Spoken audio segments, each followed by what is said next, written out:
Soy Adolfo Alvarado Belloso, nuevamente en el conversatorio virtual sobre temas procesales, que la Academia Argentina de Derecho Procesal realiza como tarea de extensión universitaria para la maestría en Derecho Procesal de la Universidad Nacional de Rosario, de cuyas aulas egresó mi invitado de hoy, Mariana Fernández de Lepiane, perteneciente a la 8ª cohorte de la carrera, hoy magíster en Derecho Procesal por nuestra universidad, profesora de Derecho Procesal en la Universidad de Belgrano, en la ciudad de Buenos Aires, y abogada litigante en el Foro de la Ciudad de Buenos Aires. El año pasado, cuando organizamos el Congreso Interamericano de Derecho Procesal, el habitual encuentro panamericano del Instituto Panamericano de Derecho Procesal, le tocó a Mariana Fernández de Lepiane ser una de las disertantes. Es una cosa que va cambiando de año a año para que todos los disertantes puedan en algún momento hablar. Le tocó a Mariana. Se hizo el encuentro en la ciudad de Panamá, 3 días completos de conferencias. Y debo confesarles que la ponencia de Mariana impactó, pero impactó grandemente, a tal punto que, no obstante su juventud, frente a tanto antiguo profesor de Derecho Procesal, para mí, creo que fue la mejor exposición de todo el Congreso. Se lo dije, ella es una muchacha muy tímida, muy humilde, no Adolfo, no, pero sí, se lo dije. Y ese no Adolfo me impulsó a pedirle que cuando inicié el programa de reflexiones en tiempo de pandemia, le pedí que me hiciera el segundo conversatorio, en rigor el primero de la serie, después que yo presenté lo que estábamos haciendo, e hizo una intervención cuasi poética, una profunda filosofía poética. Yo sugiero ver ese video, se llama Reflexiones en tiempo de pandemia. La verdad es que causó sensación, es el videito más visto de toda la playa de videos que se hizo en esa oportunidad. Y ahora, en homenaje a estas cosas, he querido pedirle esta charla conmigo. Y ella ha partido de una idea que yo tengo desde hace muchos años. Cuando yo terminé de hacer mi libro de Derecho Procesal, de tantos años en hacerlo, primero lo llamé Introducción al Estudio, hice 3 tomos con muchos años de distancia, y al final todo eso cuajó en un libro que está publicado en la Argentina, en Chile, en Ecuador, en Perú, en varios lugares. Y yo le llamé Sistema Procesal 2 puntos, garantía de la libertad. En la Argentina, la libertad no es un valor constitucional. Esta no es una constitución burguesa que habla de libertades, de comercio, de circulación, de intimidad, de correspondencia, pero no de la libertad. Es el derecho máximo después de la vida, que me permita ser un hombre libre, comportarme como un hombre libre, hacer que me respeten como un hombre libre. Me pareció que el proceso era garantía de ese derecho, que es el mayor de todos los derechos que puedan concebirse en un plexo constitucional. Y en ese tren de cosas, hoy me cabe a mí el enorme gusto decirles que he pautado con Mariana una charla que transite desde la utopía de la libertad hacia el proceso de la libertad.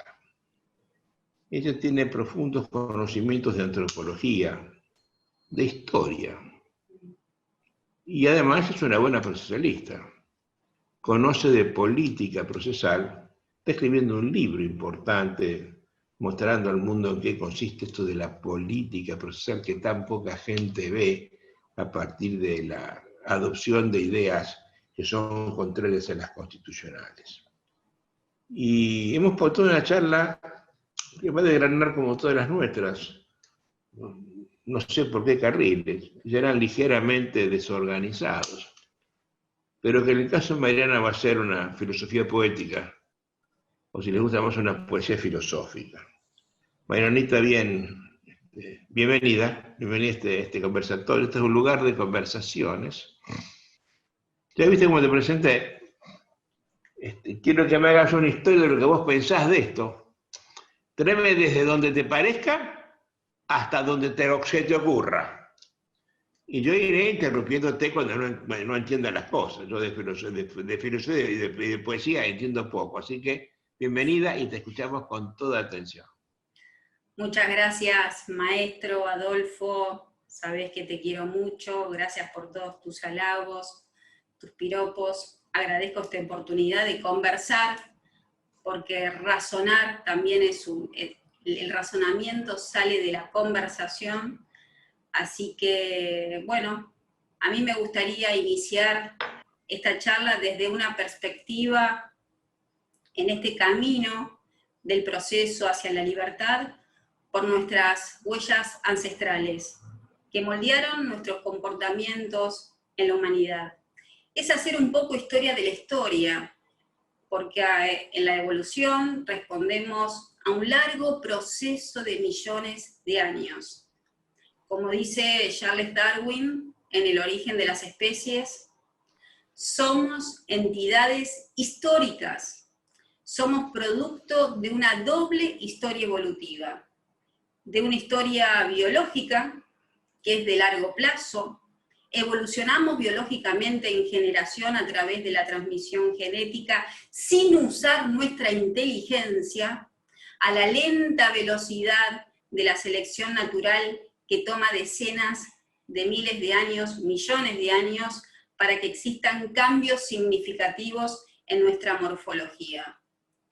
Y también somos producto de una historia cultural, más recientemente, a una acelerada velocidad como lo es la propagación social de las ideas, utilizando siempre la inteligencia. Por eso, quienes tienen cultura son los seres vivos cerebrados, no las entidades descerebradas como una nación, una clase que no tiene cerebro, que no tienen cultura, como tampoco tienen cerebro y no tienen corazón ni estómago. Si nuestra biología evoluciona porque los genes se propagan saltando de un cuerpo a otro cuerpo, como dice Richard Dawkins, mediante la reproducción, la cultura, las ideas, se propagan socialmente al saltar de un cerebro a otro cerebro, por imitación y aprendizaje social.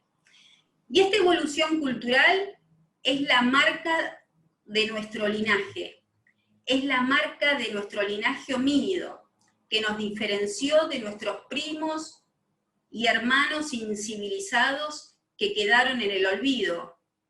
Por eso ellos no están aquí y nosotros, los Homo sapiens, sí lo estamos. La cultura se logró gracias a la lingüística. Somos seres simbólicos.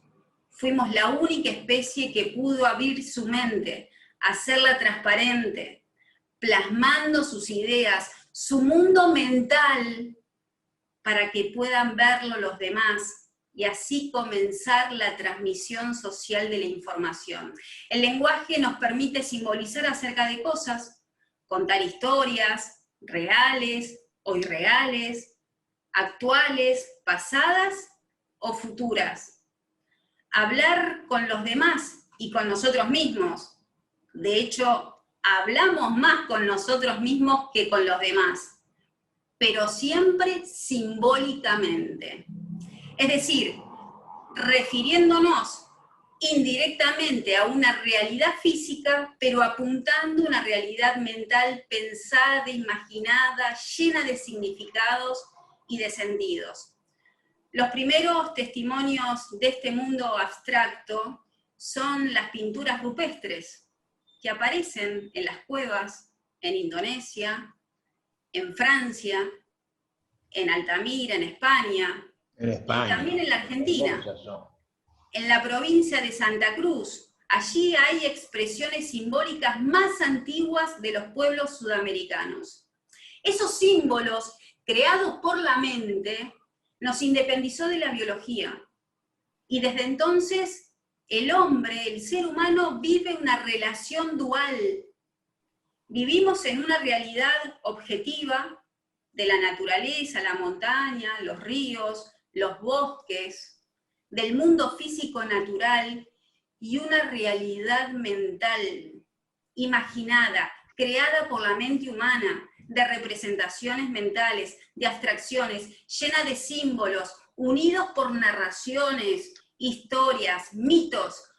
Con estos sistemas imaginados podemos crear identidades abstractas como dioses, naciones, pueblos, organizaciones, sistemas jurídicos que están en la mente, no en la naturaleza, como tampoco está en la naturaleza el dinero, las leyes, los gobiernos, ni los derechos humanos. Fuera de nuestro constructo mental, nada de eso está. El aprendizaje de esos sistemas abstractos se vuelve comportamiento social cuando se comparten el mismo objetivo simbólico, porque se alinean voluntades, se igualan pensamientos, gracias a esa cooperación y a la confianza que se tienen en esos símbolos compartidos. Sin la confianza, esa realidad imaginada se desmorona. En cambio, en la realidad natural, objetiva, donde la naturaleza es inmanente y estable, no necesita confiarse. No necesitamos confiar en la gravedad, creer en la gravedad para que funcione mañana. Las fuerzas gravitatorias siempre funcionarán. Pero en los sistemas imaginados la cooperación humana es necesaria. Y aunque esa cooperación tiene base biológica, de lo contrario, dice Desmond Morris, las tribus, las primitivas tribus, no hubieran sobrevivido. La cooperación no es automática como en los animales, que son robots biológicos, porque no son libres, responden a un programa genético y no tienen autoconciencia ni reflexión de su existencia. En la cooperación humana hay libre albedrío auténtico, porque se sacrifica dinero por extraños y somos conscientes y autoconscientes de lo que calculamos, de lo que estamos perdiendo. Pero no todo es cooperación. Hay sistemas abstractos como los sistemas jurídicos que además necesitan de esfuerzos constantes apelando a la amenaza, a la coacción y a la violencia. Y la historia demuestra que la actividad colectiva más compleja fue siempre la de organizar racionalmente la violencia. Por los años atravesados, sangrientos, el siglo pasado se llegó a pensar una tesis antropológica, que el enemigo, que luego fue desterrada, que el enemigo del ser humano era el ser humano, que si bien controló el ser humano, la naturaleza, acabó con los depredadores, combatió las enfermedades, lo que no pudo controlar fue su propia agresividad, porque nuestra historia biológica y cultural es una mezcla de acciones violentas y no violentas. Nuestros viejos impulsos agresivos siguen entre nosotros. Concuerdan los etólogos, que son los estudiosos de los comportamientos animales y humanos, y los antropólogos culturales, que la agresión interespecífica, esa que se imprime entre animales de distintas especies, es una agresión que no tiene medida, que no está tasada biológicamente, porque no se disparan los mecanismos inhibidores innatos del aplacamiento. Este tipo de agresión interespecífica entre humanos queda restringida a nuestros grupos simbólicos, a esos sistemas imaginados, construidos por la mente. Según el símbolo, el relato, el mito, se puede llegar a nublar la mente de los individuos, convenciéndolos que quienes no comparten ese objetivo simbólico eran de otra especie, logrando una imagen despersonalizada de otro ser humano, que se puede lograr de muchas maneras, especialmente con los símbolos, que nos pueden arrastrar a nuestros antiguos mundos tribales, que generan fuertes alianzas más fuertes que los lazos de sangre. Un pueblo exterminó a otro por no considerar a sus miembros como humanos. Ellos no eran solo enemigos, sino calificados como subhumanos, menos que un humano. El aplacamiento biológico funciona cuando se reconoce al otro como de la misma especie o grupo y puede empatizar. Entonces, la naturaleza humana son las dos caras de la misma moneda. Con fuertes instintos tribales de unión y cooperación, evitando la peor de la soledad moral, como dice Erich Fromm en El miedo a la libertad, y también con fuertes impulsos de agresión, de manera que la naturaleza humana puede crear bandos para una guerra y puede crear la Cruz Roja. Dependerá de los símbolos que emprenda la cultura, racionales, irracionales, humanos, que puedan despertar los impulsos de unión o cooperación o de agresión, porque la cultura modula nuestro comportamiento a corto plazo y no la biología, que solo lo hace a millones de años. Y esto es importante porque los símbolos, nuestro mundo simbólico mental para el ser humano, son objetivos de unión más fuerte que los lazos de sangre. Y es tan fuerte esos lazos simbólicos que la historia humana necesita ser comprendida desde la cultura.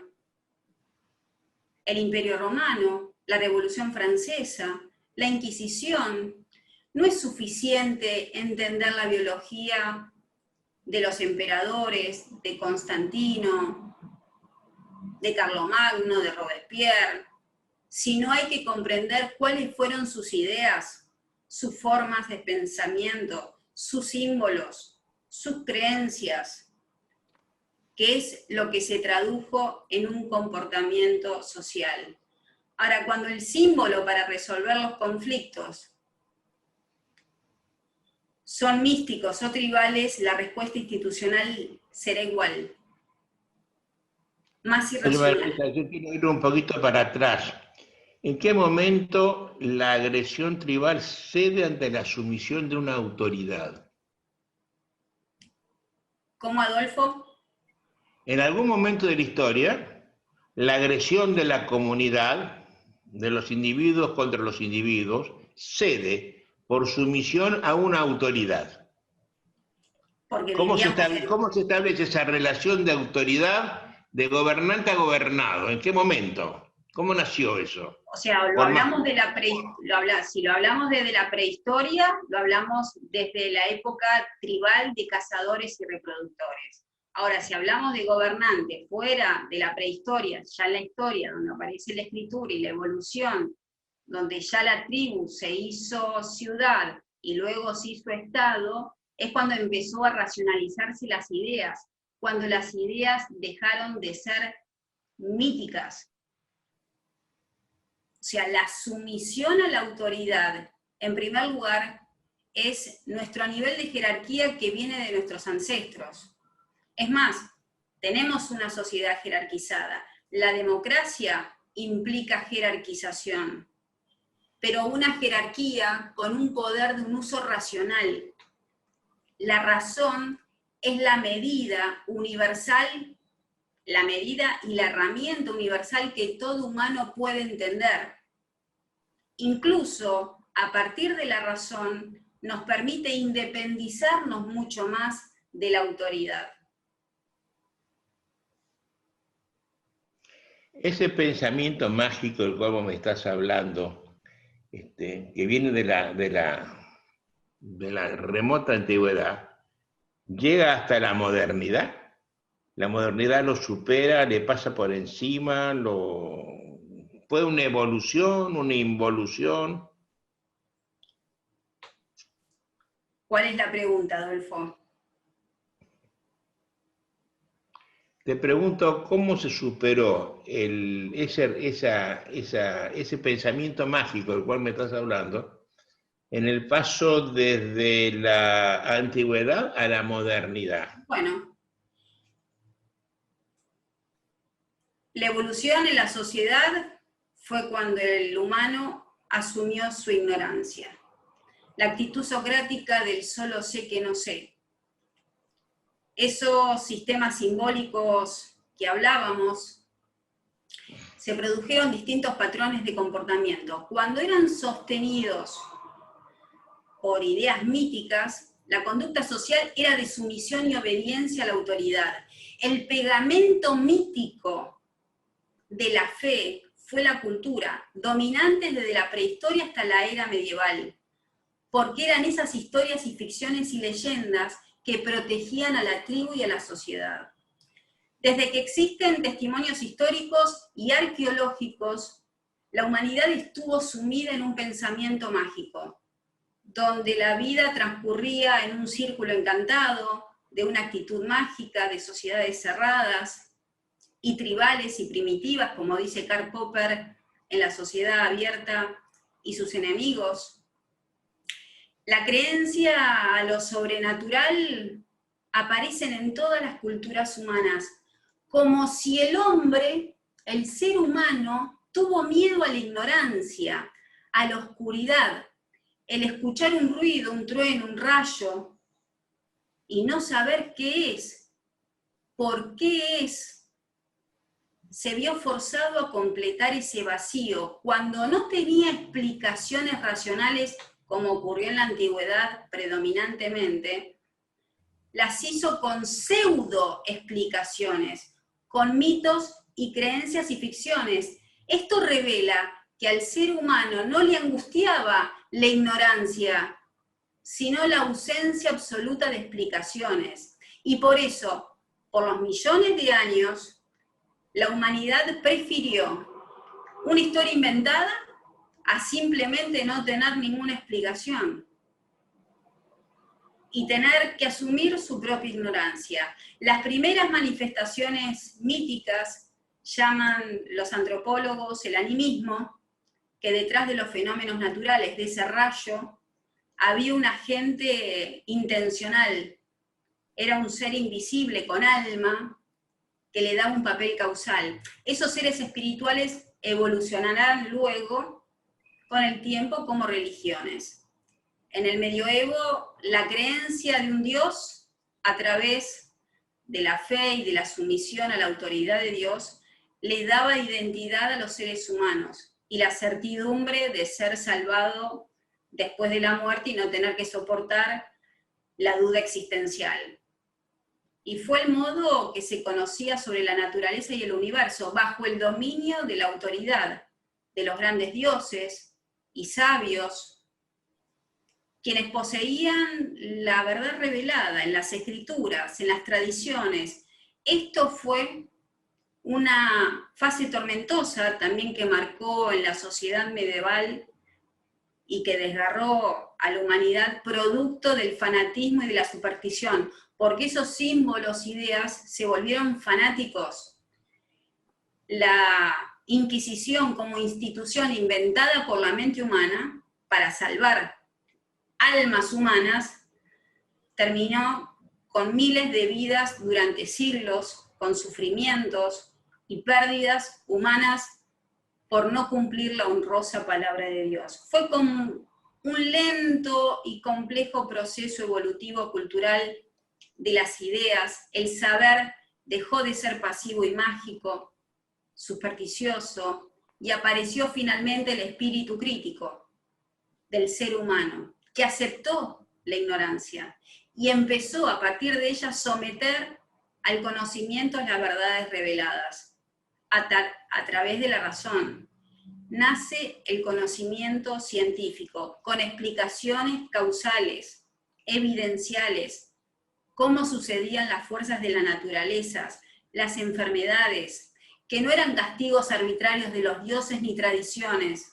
Se cuestionaba lo conocido y se empezó a descubrir nuevos conocimientos sobre el universo, la sociedad, la filosofía, la política, el ejercicio del poder, ejerciendo ese espíritu crítico con la herramienta que todo humano tiene a su alcance y debía utilizarla, que era la razón. La modernidad es el paso de un mundo infantil, encantado, hacia la adultez. Kant, en su obra ¿Qué es la ilustración?, dice que la ilustración es el abandono de esa infancia mental, porque no usa la razón, sino la guía de otro. No por no tener inteligencia, sino por no tener la decisión de pensar sin ayuda ajena. Los ilustrados, Galileo, Newton, Descartes, Locke, Montesquieu, Beccaria, Smith, insistían en aplicar, y esto es importante, los estándares de la razón, y no de la fe, los dogmas, la revelación y la autoridad. La revolución científica empezó en esa época, hace 500 años, donde no hay dogmas, verdades cerradas incuestionables, sino deben ser criticables, susceptibles de ser falseables. Porque esas teorías científicas no son ocurrencias de un profeta o de un líder religioso, sino del pensamiento humano y de la evidencia que nos da la naturaleza. Los científicos ilustrados, Galileo, Newton y Darwin, que es el abuelo de Charles Darwin, 70 años antes de Charles, nos determinan que el universo no tiene centro, que la Tierra gravitaba al Sol y no el Sol a la Tierra, y que el hombre evolucionó biológicamente por selección natural. Y bajo ese prisma racional apareció también la filosofía ilustrada, no como justificante de la existencia de Dios, sino como un método de conocimiento, con René Descartes, que nace la epistemología.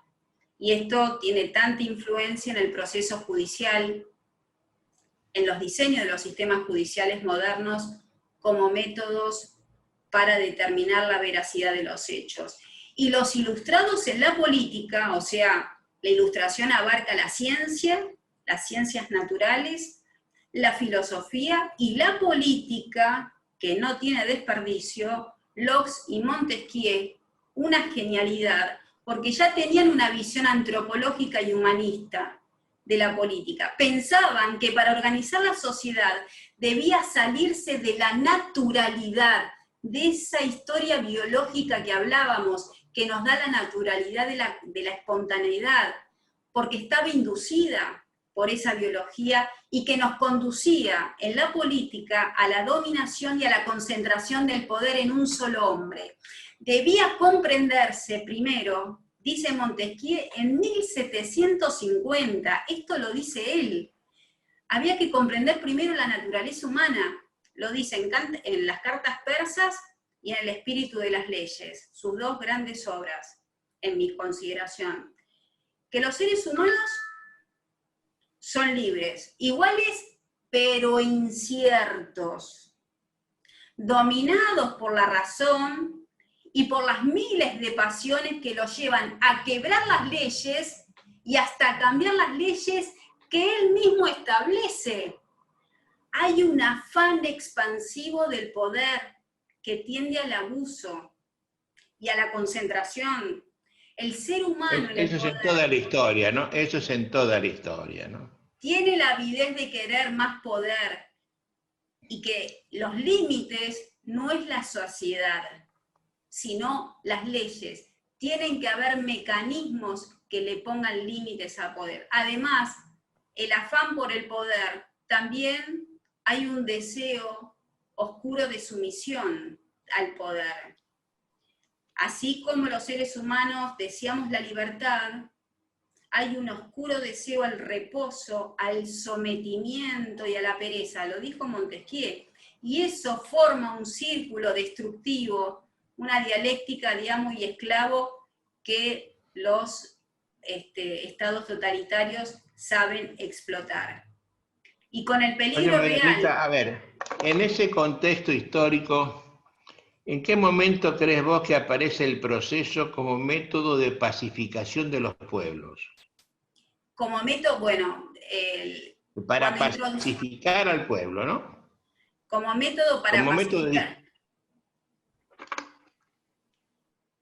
La real pacificación, Adolfo, tenemos que colocarla ciertamente en mi consideración luego de la Segunda Guerra Mundial con la Declaración Universal de Derechos Humanos.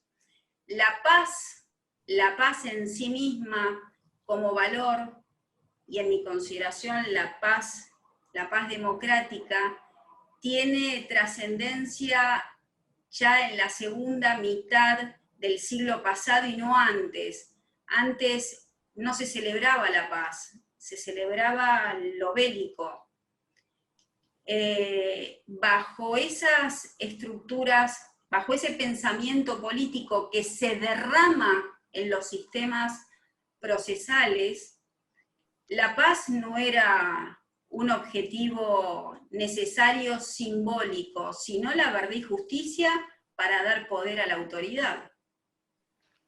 Oye, en la Declaración de los Derechos del Hombre de la Revolución Francesa, tenés razón, no coloca la paz como un derecho. No está la paz como un derecho. No. O sea que esto aparecería en el Aparece contexto la Declaración Universal de Derechos Humanos. después de Nuremberg, dirías vos, después de Nuremberg. En la Declaración, ¿por qué, Adolfo? Porque ahí nos dimos, dice Hannah Arendt, en El origen del totalitarismo, precioso libro, dice, hemos vivido bajo, llega un momento en la Segunda Guerra Mundial, hemos vivido bajo la prepotencia. 2 guerras mundiales en una sola generación, es una aberración. Y dice Hannah Arendt, es como si la vida transcurriera, la humanidad se dividiera entre quienes eran omnipotentes y quienes creían que todo era posible, y estaban los impotentes, donde la impotencia era su única experiencia de vida.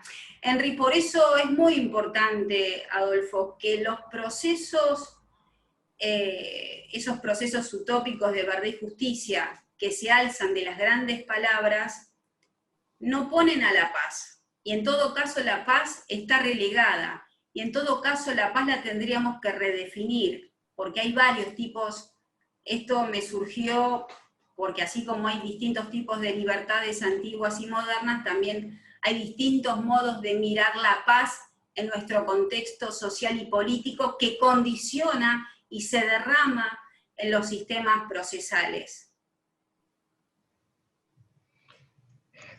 A ver, cuando termina la guerra del 40, en rigor de verdad, aparentemente, termina el nazismo, termina el nihilismo nazi, termina el nihilismo fascista. Termina también la sed-dominación del país del sol naciente, ¿no? Qué cosa extraña que los países que conformaron el eje, que eran Alemania, Italia y Japón, que fueron los perdedores de la guerra del 40, resultaron ser los grandes ganadores con los años, comercial, industrialmente, dinerariamente. Son los grandes, los que gobiernan la humanidad. Desde el centro de Europa, Alemania, Japón, desde el lejano Oriente. Pero yo creí siempre que después de Nuremberg, el derecho autoritario tenía que desaparecer. Porque la expresión del derecho autoritario viene de 1895, con el Código Austrohúngaro que firma Franz Klein y que toman Adolfo Hitler para su legislación y Benito Mussolini para la de él. Y eso tenía que haber terminado. Es obvio que vencido el autoritarismo europeo, sus leyes tenían que caer. Sin embargo, después de Nuremberg no quedó ninguna ley nazi en Alemania. Los aliados, que eran Inglaterra, Francia, Rusia y Estados Unidos, se ocuparon prolijamente de derogar toda ley que fuera en contra de eso. Y ocurrió lo mismo en Italia, solo que en Italia dejaron vigente como única ley fascista el Código Procesal de Dino Grandi, que era un código procesal autoritario. Esa es una extrañeza, ¿no? Franco Cipriani demostró que eso ocurrió gracias a un juicio que se hizo para determinar si el Código Italiano del 40 era o no autoritario, era o no fascista.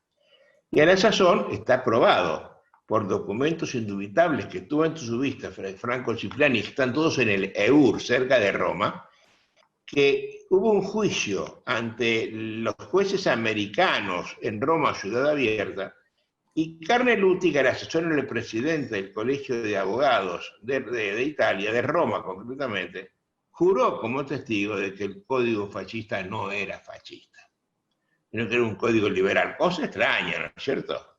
En un país archi recontra fascista, el código era liberal. Pero eso es la única explicación que yo me doy para que haya quedado ese código vigente. La única ley italiana anterior a la caída de Roma, esa es la única ley que siguió vigente. Y eso permitió que un sistema perimido, autoritario, terminado con la guerra del 40, y en la creencia todos de que la paz venía a instalarse como supremo valor para siempre, ese código se convirtió en el modelo a seguir por todos los procesalistas de América. Yo soy testigo presencial de muchas cosas de esas.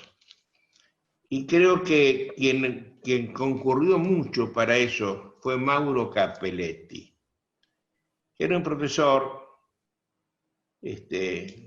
italiano que tuvo, a pesar de su izquierda intelectual, fue contratado por la Fundación Ford para hacer un estudio sobre acceso a la justicia.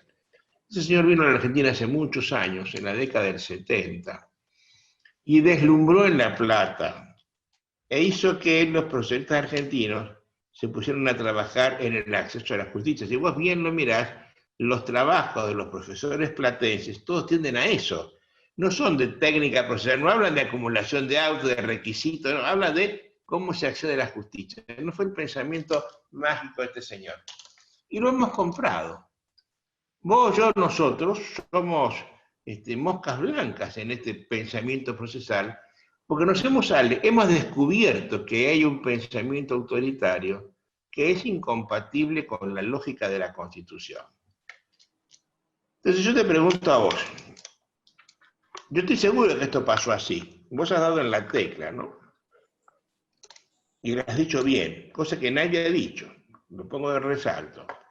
La paz como valor importante, jurídicamente importante, socialmente, políticamente importante, empieza después de la guerra. Sin embargo, esa paz no es tomada en cuenta por los procesalistas, que son los pacificadores. Porque los procesalistas son los que hacen los códigos que manejan la justicia. Y son los jueces los reales pacificadores, porque son los garantes de la libertad. Y eso no garantizan nada, al revés, son los que la postergan, la dilatan o la encarcelan. Si te podemos hacer el trabajo de ver, por ejemplo, el canal Legis Perú, que todas las noches te hace un juicio, el canal oficial del Poder Judicial de Lima, Perú, vas a ver que los jueces penales hoy ponen prisiones preventivas de 36 meses. La prisión preventiva, que es para estar preso unos días, para saber si yo debo o no estar preso, me ponen 3 años preso para determinar si debo estar preso. Y la gente, nadie dice nada, lo toman con alegría y desaprensión, ¿no? Por eso es importante esta charla, marcar el marcar primero el valor de la paz. Segundo, el proceso es un método de pacificación, por Dios que lo entiende alguna vez. Y además, empezar a reflexionar. ¿Por qué? Yo creo, y con esto termino mi intervención, que los procesalistas de América, en su 70%, son jueces en actividad o jubilados, cónyuges de jueces, hijos de jueces o coautores de jueces en sus libros. Es muy fácil ver, si vos tomás la nómina de procesalistas argentinos, que no haya sido fue Falcón, Eichner y yo que soy un converso. Los demás son todos jueces. Y ven el proceso de la óptica de los jueces, no de la óptica de los abogados. Y cuando hacen los códigos, lo hacen con esa óptica. Y pontifican alrededor de Klein. Y tenemos estas cosas que se alejan tanto de la libertad. Por eso es importante esto que yo estaba diciendo, ¿no? Y esos son los que hicieron un proceso que a ellos no les gusta que le llamen autoritario, sino proceso publicista. La palabra que les cae bien es publicista. Yo te quiero preguntar a vos, ¿por qué crees que el proceso judicial publicista, que es el que vivimos todos los días, el que está en los códigos de Argentina, Perú, Chile, Colombia, es un modelo utópico, con una fuerte nostalgia de los modelos tribales que me acabas de mencionar? Bueno, el proceso judicial adversarial, publicista, no adversarial, antepone las grandes palabras sobre verdad y justicia, olvidándose de la paz, que luego hablaremos de la paz, y determinando qué es esto de la nueva paz moderna, porque hay que distinguirla de la paz antigua y la paz prehistórica, donde los litigantes... A ver, ¿cómo las distinguís? ¿Qué distinción haces ahí vos? ¿En relación a la paz? Sí. Porque hay que distinguir la paz antigua de la paz moderna. Muy bien. No la paz prehistórica. Bueno, la paz antigua se relaciona precisamente con la evolución cultural en el medio social. La paz en la antigüedad, de los antiguos, donde el medio ecológico ya no era amenazante por los depredadores, tampoco había problemas con los alimentos, la naturaleza. Ya para los antiguos eso no era una amenaza. Se desarrolló mejor para la antigüedad, luego de la historia, se desarrolló mejor la inteligencia social, las interacciones entre humanos. Entonces, la paz antigua era cuando no había guerras, no había enfrentamientos violentos por el territorio, por el poder, por la imposición de dogmas y creencias. Los antiguos no competían con el león, eso lo hacían los prehistóricos, que eran sus depredadores. La paz en la prehistoria era evitar la hostilidad de la naturaleza, sino competían con los individuos de otros reinos, imperios y clanes. La paz moderna no es esa paz, ¿eh? Tiene otro significado en mi consideración y que se corresponde a la paz democrática y que tiene que, por tanto, analogarse un proceso adversarial mirando esos paradigmas para alcanzar la paz moderna democrática. Tiene otro significado, porque en la evolución social nos hicimos más estables. Hoy, Adolfo, no pensamos que mañana estallará una guerra entre países democráticos. Y si lo pensamos, es muy improbable que ello ocurra. El siglo pasado sí lo podíamos pensar. O que detenidos sean torturados en los sistemas de procesamiento. O que mañana habrá tanques en las calles para usurpar el poder, que mata a la democracia de un modo fatal. Ese tipo de violencia es muy improbable. Evolucionamos con esos símbolos que están por delante esos símbolos que son humanos, que están delante primero la persona humana, gracias a esa Declaración Universal de Derechos Humanos que habla de la paz como estatuto transnacional, a su dignidad. ¿Cómo definís la paz moderna, la paz Aunque actual? sí obviamente lo que nos intranquiliza y remueve esa paz moderna, ahora llego, es el nacionalismo que rebrota en los países democráticos y el terrorismo, por supuesto, por la intolerancia religiosa. La paz moderna es, además de la armonía entre individuos y estados, es la estabilidad del Estado de Derecho, es la no perturbación, sin perturbación de los derechos y libertades fundamentales de los ciudadanos. Esa es la paz democrática. Y los jueces tienen que ser los guardianes de esos derechos fundamentales. Va mucho más allá de esas acciones violentas, tan visibles, ostentosas, espectaculares, como es la revolución, las guerras. Hoy la guerra está mal visto, quien declara la guerra está mal visto. Entonces, la paz ya es otra paz que buscamos como ciudadanos, y ahora como litigantes, ¿no? Esa paz es la estabilidad y el reconocimiento de los derechos y libertades fundamentales, insisto, que nos dio y que se derrama de esa Declaración Universal de Derechos Humanos. La paz moderna democrática no cae del cielo, también hay que decirlo, no se posa en el juzgador, en el litigio, para que con el don de la lengua y el don de la ciencia disemine con sus decisorios mágicos polvos pacificantes en los litigantes. Esos jueces que vos hablabas se creen que hacen eso. Necesitan, Ellos son no los que caen del cielo, predican necesitan de un permanentemente, método están de pidiendo debate tener que fe en la privilegie. justicia, ¿no? A ¿Cómo? ver, esa gente es la que predica, pide tener fe en la justicia. Y doña Rosa no cree en la justicia. ¿Cómo se entiende esa petición permanente, esa prédica, fe en la justicia? Usted no cree en sus jueces. Y yo pregunté, ¿por qué debo creer yo en mis jueces? Alguna vez lo pregunté. ¿Quién lo nombró a mi juez? ¿Quién es mi juez?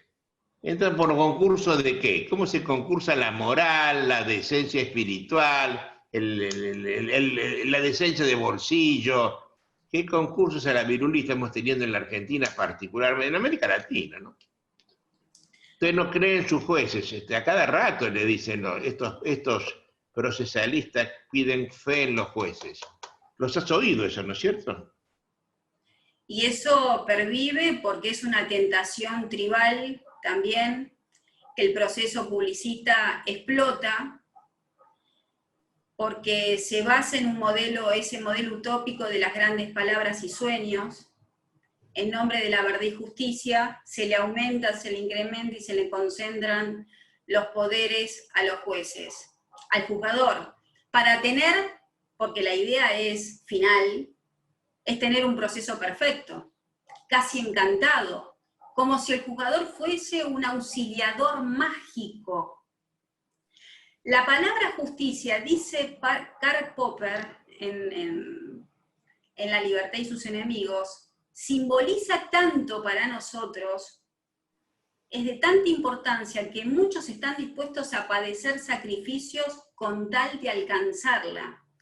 Y el objetivo capital de los estados totalitarios sabían perfectamente el poder de la fe en la justicia. Pero entregando el control a la autoridad, en la política el cielo nos llegó a la tierra, en la organización de la sociedad. Tampoco surgieron los procesos perfectos de verdad y justicia, cediendo el control total a los jueces como auxiliadores mágicos. Las creencias místicas en la política hoy quedaron al margen de la historia en Occidente, pero las ideas publicistas las mantienen en la jurisdicción hacia la justicia, aunque en los hechos son falsos guardianes del derecho, porque es una burbuja mítica es un puro acto de fe. La finalidad del proceso es la justicia, no el derecho. Y como dice Jacques Derrida, y una cosa es el derecho y otra cosa es la justicia, que es un juicio de valor de difícil contrastación. Y esa fe en la justicia no solo se cuestiona por la fe que moviliza las más primitivas emociones biológicas, no necesita pruebas, se sienten, no se comprenden. Y esa fe en la justicia se traduce también en el siguiente dogma, que lo mejor para el juzgador será lo que es mejor para el Estado, porque la justicia es propiedad del Poder Judicial y no una relación entre los justiciables, una relación entre individuos, como dice Karl Popper. Eso es la valoración de la justicia, entre humanos. Y por tanto, la injusticia es un acto contra el Estado, no contra los justiciables que son degradados, desplazados y relegados en el proceso. Así la sociedad personifica, Adolfo, la sociedad personifica el valor, tiene tanta potencia, el valor justicia en la persona del juez, aunque él no es el valor, sino apenas un intérprete menesteroso del derecho. El paternalismo judicial, me gusta decirlo a mí en estos términos, ese corpus de creencias y de valores, de grandes palabras, crea una ilusión mítica en el juzgador. Y ellos explotan eso, en asociar la justicia con un juez fuerte, duro, que aplica la ley, su ley, haciendo su justicia. Aunque no sea la ley, la justicia su ley, de aunque no sea la ley, ¿no? Oye, esto lo ha hecho decir algún juez importante en la Argentina, procesalista de nota, que el juez tiene que hacer justicia con la ley en la mano, más allá de la ley, a pesar de la ley, o en contra del texto expreso de la ley, aplicando su ley. Su ley. Con lo cual hemos quitado el conflicto a las partes y lo hemos endiosado al Estado, ¿no? El proceso ya no es cosa de parte, ¿no? Vos hablas de una lealtad acrítica. ¿Qué es una lealtad acrítica? La lealtad acrítica es lo contrario a lo que nosotros hacemos. O sea, no hay falta de pensamiento científico que sea no condescendientes con los códigos procesales. Yo no veo a nadie que critique, por ejemplo, el régimen en el Código Procesal, todos los regímenes de sanciones, los cortoplacismos, ese aumento de poderes. O sea, que este sistema, Adolfo, publicista que se mantuvo tantos años, y así como se mantuvieron los estados totalitarios, necesitan de cierta lealtad acrítica, que nadie los critique, porque tiene que ser como un acto de fe, si no, no sobreviven las ideas. La cultura, para ser cambiada, necesita de la crítica y de la razón.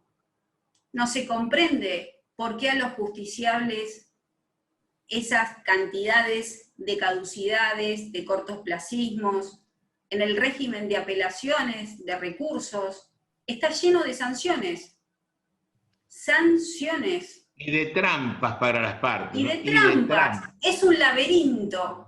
Es un laberinto en los trámites, y lo saben. Y perdón, y esto es lo que hacían los regímenes totalitarios, está todo reglamentado. No hay intersticio para la libertad del justiciable en la forma, en el contenido, en las líneas, en las hojas, todo bajo el percibimiento de inexistencia del acto. O sea que no estamos mirando las partes. La justicia es la del juzgador. Y ellos creen ese personaje como auxiliador. Y es también lo que la gente quiere escuchar y creer. Yo sé que vos estás propiciando desde siempre un proceso realmente adversarial, entendiendo por tal solo el sistema de enjuiciamiento denominado acusatorio, donde el juez es juez, el pretendiente es pretendiente, actor o querellante, y el demandado reo es el imputado. Nadie hace una cosa por el otro, no, nadie subroga a nadie, nadie ayuda a nadie, cada uno cumple su papel y con eso así funciona, ¿no? Quiero preguntarte, ya estamos en los tramos finales de esta charla, ¿cuáles son para vos los principales vasos comunicantes entre democracia y proceso adversarial? Bueno, por supuesto es de gran desarrollo, pero la democracia, ya sabemos que debió pasar miles de años para que la democracia sea aceptada en Occidente. El mundo se hizo más democrático porque se respeta la tolerancia, se respetan las minorías, y por supuesto, Adolfo, como lo ha sostenido, siempre se necesita de la república, porque sin democracia la separación de poderes es esencial. Aunque muchas veces en esa democracia se llega por decisiones libres y luego se dictan medidas dictatoriales. Es decir, que mueren las democracias cuando se llega al poder. Los vasos comunicantes es, por un lado, ese valor de paz democrática que decía yo, no cae del cielo, sino en un proceso judicial necesita de un método de debate que se pueda conservar a sí mismo. Un método de debate humano, liberal, racional, dialógico y consensual. En mi consideración, lo que tiene, la mayor valía que tiene la democracia para evitar la discordia y llegar a esa paz democrática es lograr consensos mínimos que nos permitan la convivencia social pacífica. Y en un proceso judicial tiene que haber una aspiración de consenso de las partes, que las partes, siendo seres racionales y libres, puedan persuadir con sus argumentos y ser persuadidos por sus argumentos del contrario para intentar lograr un consenso. Que en todo caso el objetivo, y esto seguramente no les va a gustar a los jueces, del proceso no será el dictado de la sentencia.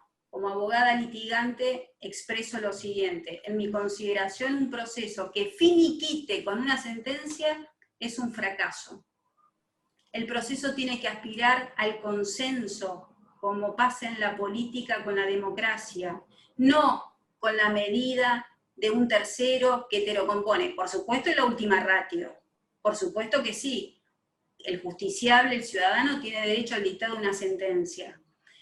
Pero también como abogada litigante, y no solo como, sino fundado precisamente en estos valores de consenso en la democracia, considero que los mecanismos de autocomposición tienen que estar mejor mirados y no relegados, no son sistemas anormales de terminación del proceso, sino tendría que ser el principal. ¿Qué mejor terminar por un convenio, una transacción donde se ceden y se adquieren derechos con la contraparte, a partir, por supuesto, de tener la base de un proceso dialéctico, de diálogo, porque en la conversación se logra la razón y se puede persuadir al contrario y también entender que el contrario puede tener parte de razón, y a partir de allí encontrar el consenso para finiquitar el pleito y no a través del dictado de la sentencia, que en definitiva es un acto de autoridad,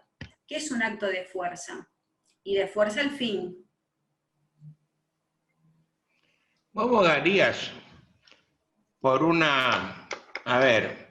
mediando el proceso, adelantando el proceso, mediarías vos no por una audiencia conciliatoria previa, sino posterior, por ejemplo, al ofrecimiento de prueba y antes del desahogo de la prueba?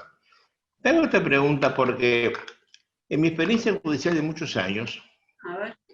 y sobre todo yo dirigí un diario judicial durante 12, 15 años de mi vida, dirigí Juris.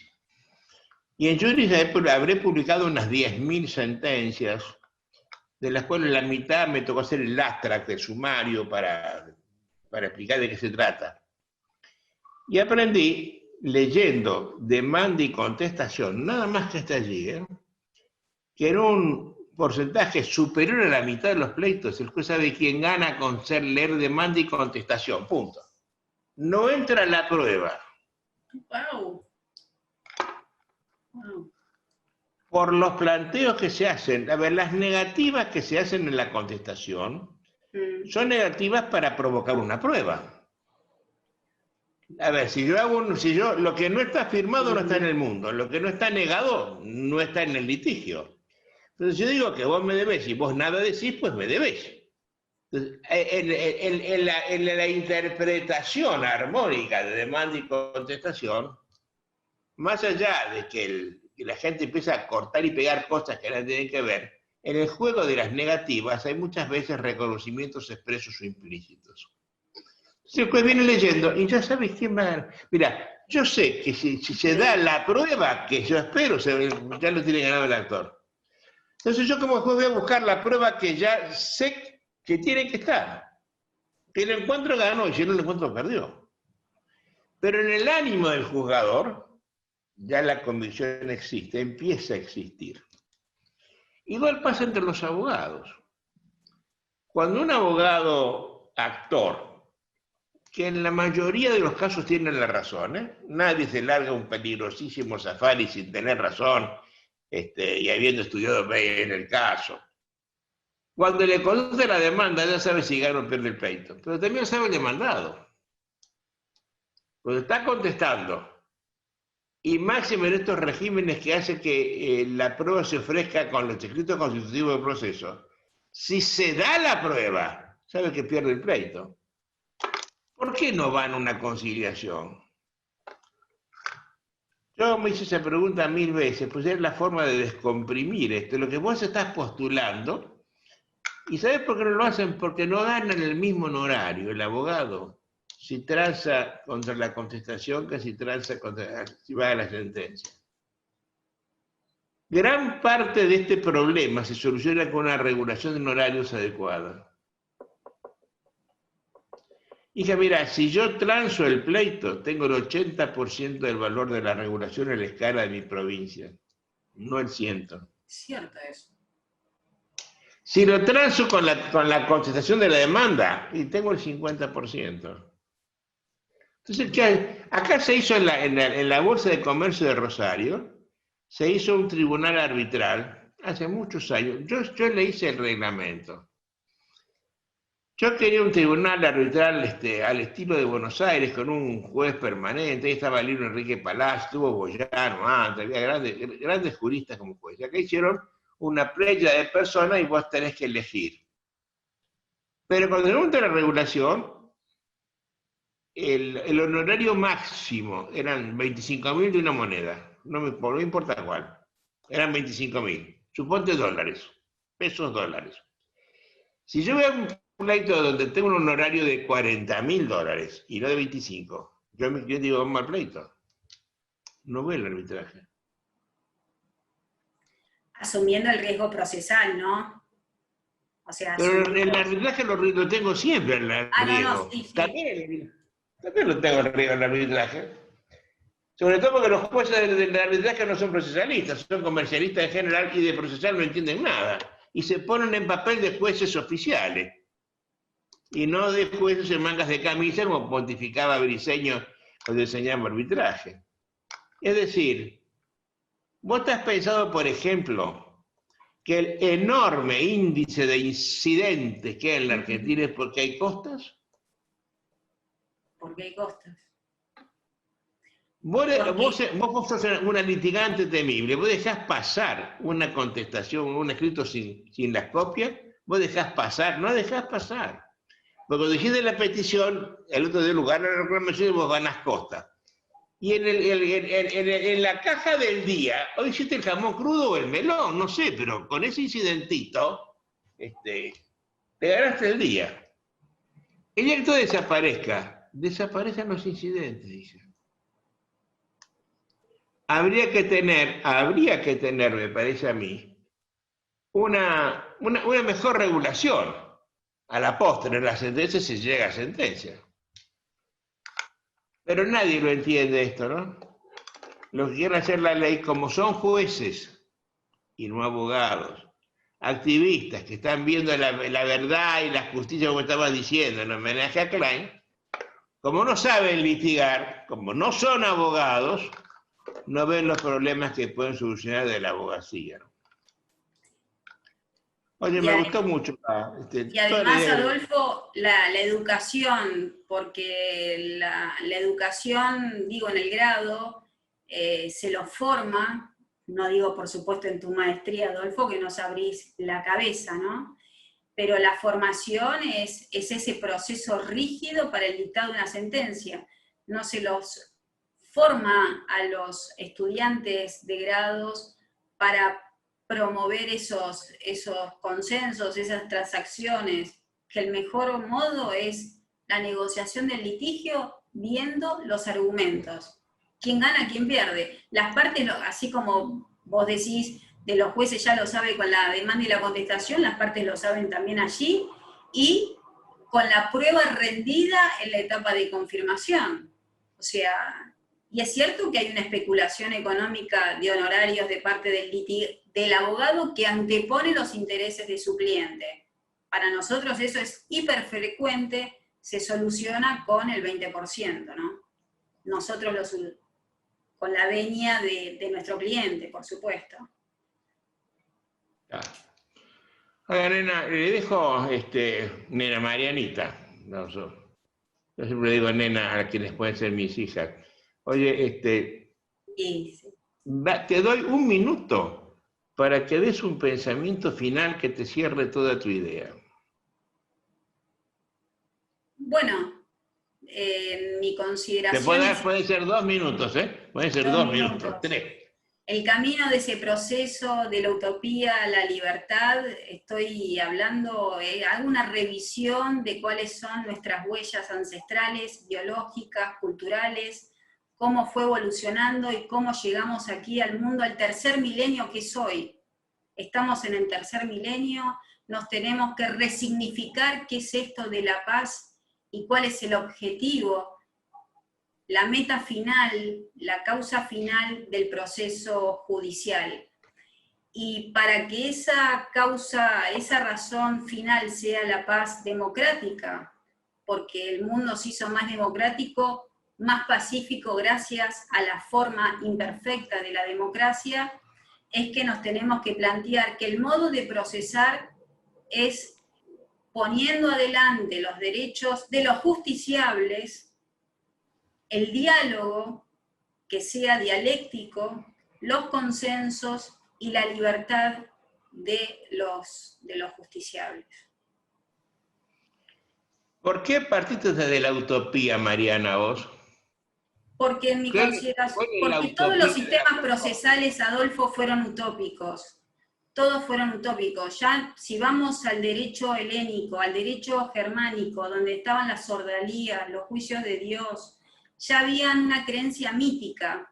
Si vamos a esos sistemas abstractos culturales que hablaba yo al comienzo, están poniendo adelante ideas míticas que remueven nuestras emociones ancestrales, porque somos biología, además de inteligencia, somos también genes, somos biología. Entonces, eso nos remueve, y los estados totalitarios y los procesos publicistas explotan esas emociones y no las razones.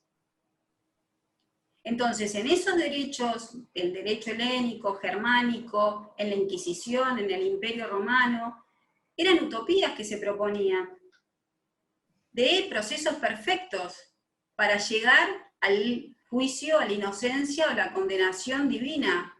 O sea, cuando se impone la mística, algo irracional, Adolfo, cuando pongo delante ideas racionales, son utópicas, no son reales. Tomás Moro, en el año 1500, la palabra utopía viene de Tomás Moro, del año 1500 de su obra. Utopía significa no lugar. Lo que narra Moro en las relaciones sociales en su obra son perfectas, ideales. Luego dejó de ser un ejercicio literario y se hizo a la política, a la utopía, pero se extrae de ahí del año 1500. O sea, no tienen lugar, son pensamientos, no tienen lugar en este mundo humano, que somos finitos, que somos falibles, que somos vulnerables, que cometemos errores. O sea, entonces el presupuesto de paradigmas ideales y diarios anteponen la falibilidad humana, la vulnerabilidad humana, y eso fue el gran problema de los sistemas políticos que fracasaron, y no la democracia, porque la democracia, como un proceso adversarial, sabe de sus defectos, y por eso es un sistema abierto, que permite la crítica, y no un sistema cerrado. El derecho helénico, el derecho germano procesal, en la antigüedad, en la era medieval, el sistema publicista, procesal, son modelos, en mi consideración, utópicos. Ponen ideas irracionales por sobre las libertades individuales de los justiciables. Y eso no hace la democracia, ¿eh? La democracia no pone utopías. El único valor que pone adelante la democracia es la paz democrática, pero eso nos resuelve a todos, nos engloba a todos. Oye, Mariana, con el sistema que vos llamás adversarial, que de verdad es el sistema acusatorio para hablar de términos procesales, ¿vos crees que se respeta la libertad? ¿Crees que estamos en libertad si tomamos el sistema acusatorio de verdad, de verdad? Si tomamos el sistema acusatorio en lo penal, adversarial en lo civil, para resolver conflictos civiles, se prohijaría un amplio margen de libertad a los justiciables que puedan ejercer su derecho de defensa, que tengan razones para valorar en su carga de postular, en su carga de confirmar, de impugnar, no encorsetado, hiperreglamentado, extremadamente formalista. Sería más laxo, Adolfo. 3 días, 5 días. La mora judicial no viene por esos plazos. La cantidad de caducidades, la cantidad de sanciones en materia recursiva para no dejar definitiva una resolución judicial es abrumador. Además, teniendo en consideración en este tercer milenio, los abogados tenemos masividad de causas, tenemos otros plazos también. O sea, todo se corresponde también a una realidad jurídica, por supuesto, desde una filosofía del conocimiento conceptual y teórico, y también práctica, que tenga más realidad. Marianita, me encantó la charla de hoy. Bueno, te agradezco tanto esta hora que me regalaste. He aprendido espero cosas. que te haya gustado, Adolfo. Cosas que me gustan mucho. Así que un beso grandote con todo mi agradecimiento. Gracias, Adolfo. Gracias Hasta siempre, por esta querido, hasta oportunidad. siempre. Saluditos.